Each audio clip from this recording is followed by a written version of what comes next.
Hubungan Amerika Serikat dan Iran berada di titik paling genting. Tepat pada Kamis 26 Februari 2026 di Jenewa, keduanya duduk satu meja dalam perundingan nuklir. Pertemuan ini menjadi putaran lanjutan usai negosiasi sebelumnya berakhir buntu. Upaya negosiasi juga berlangsung di tengah tensi militer yang masih tinggi. Pertemuan kali ini pun menjadi penentu arah hubungan kedua negara. Simak perkembangan terbaru konflik AS-Iran dalam video berikut.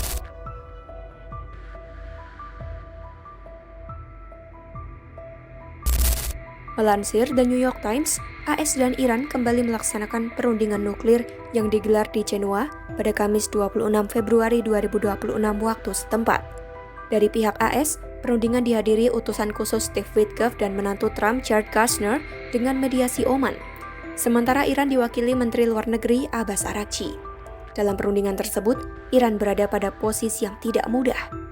Teheran harus mampu meyakinkan Washington bahwa program nuklirnya tidak ditujukan untuk dipersenjatai.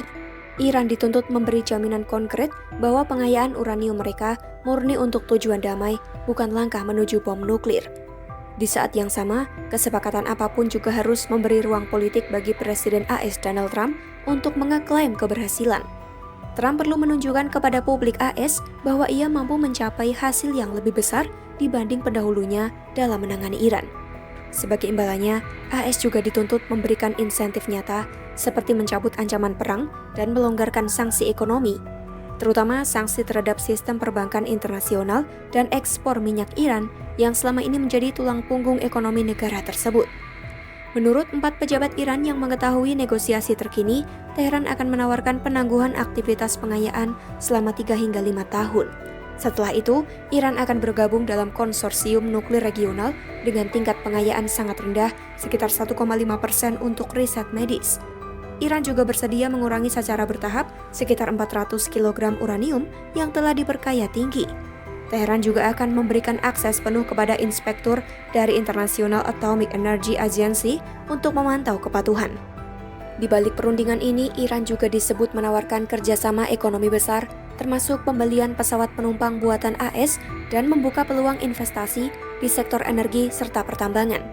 Mantan diplomat senior Iran Hussein Mousavian menilai kerjasama ekonomi dapat menjadi katalis membangun kepercayaan antara kedua negara. Akan tetapi isu rudal balistik tidak masuk dalam agenda pembahasan. Padahal, Iran memiliki rudal dengan jangkauan hingga 2.000 km yang mampu menjangkau Israel dan pangkalan AS di kawasan. Menteri Luar Negeri AS Marco Rubio menyebut penolakan Iran membahas rudal balistik sebagai masalah besar. Menurutnya, dialog ke depannya tidak bisa hanya terbatas pada isu nuklir.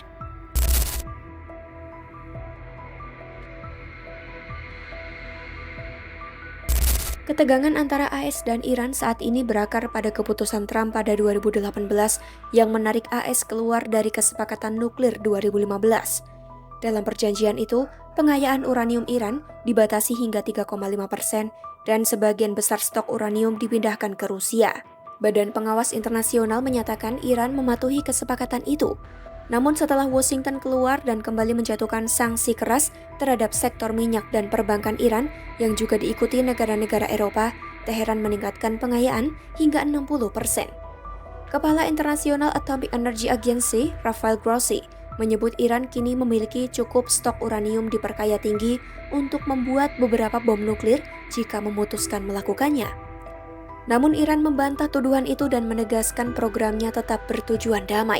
Situasi makin memanas setelah konflik 12 hari pada Juni 2025 ketika Israel menyerang Iran dan Amerika Serikat menjatuhkan bom penghancur bunker ke 3 fasilitas nuklir Iran. Trump mengeklaim situs tersebut dihancurkan total, namun pejabat AS yang meninjau data intelijen menyatakan fasilitas itu tidak sepenuhnya musnah meski kini tidak beroperasi. Sebagian stok uranium diyakini masih tertimbun puing. Kini AS melakukan pengarahan militer terbesar di Timur Tengah sejak 2003. Kapal induk USS Gerald R. Ford dikerahkan ke Mediterania. Pentagon memperkuat pertahanan pangkalan dan menyiapkan berbagai opsi militer. Menurut pejabat pemerintah AS, ada 2 skenario utama. Pertama, serangan besar dan berkelanjutan terhadap banyak target, termasuk upaya menggulingkan pemimpin tertinggi Iran Ali Khamenei. Kedua, serangan terbatas dan terarah ke fasilitas nuklir dan rudal untuk memaksa Iran kembali bernegosiasi. Trump sendiri disebut lebih condong pada opsi kedua. Namun hingga kini, Trump belum menjelaskan secara rinci apa tujuan akhir dari keterlibatan militer itu. Sejumlah pejabat di pemerintahannya melihat serangan terbatas bukan hanya untuk merusak fasilitas, tetapi juga sebagai tekanan simbolis. Langkah itu dinilai dapat memberi Trump kemenangan militer yang bisa ia klaim sebagai bukti ketegasan terhadap Iran, sekaligus memaksa Teheran membuat konsesi. Namun peringatan keras datang dari Ketua Kepala Staf Gabungan AS Jenderal Dan Kane.